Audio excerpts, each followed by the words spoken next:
সামনে আসে পারমাণবিক অস্ত্র। অনেকেই প্রশ্ন করেন, যদি কোনো শহরে একটি পারমাণবিক বোমা বিস্ফোরিত হয় তাহলে আসলে কি ঘটবে।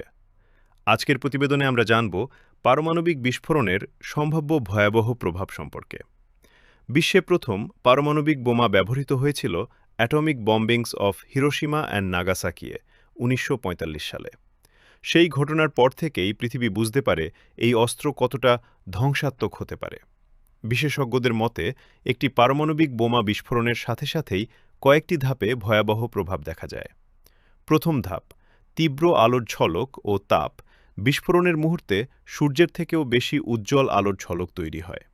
কয়েক সেকেন্ডের মধ্যেই আশেপাশের সবকিছুতে ভয়াবহ তাপ ছড়িয়ে পড়ে।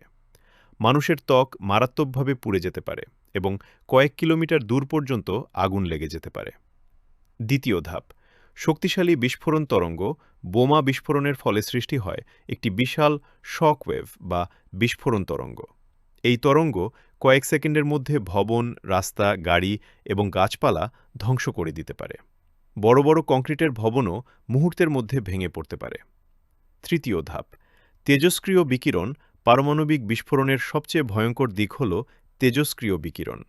এই বিকিরণ মানুষের শরীরে ঢুকে মারাত্মক অসুস্থতা সৃষ্টি করতে পারে, যাকে বলা হয় রেডিয়েশন সিকনেস। অনেক ক্ষেত্রে দীর্ঘমেয়াদে ক্যান্সারসহ নানা রোগের ঝুঁকি বেড়ে যায়। চতুর্থ ধাপ, পারমাণবিক ফলআউট। বিস্ফোরণের পরে ধুলো, ছাই এবং তেজস্ক্রিয় কণা বাতাসে ছড়িয়ে পড়ে। এগুলো মেঘের মতো আকাশে উঠে পড়ে, দূরবর্তী এলাকাতেও ছড়িয়ে যেতে পারে। এই ঘটনাকে বলা হয় নিউক্লিয়ার ফলআউট।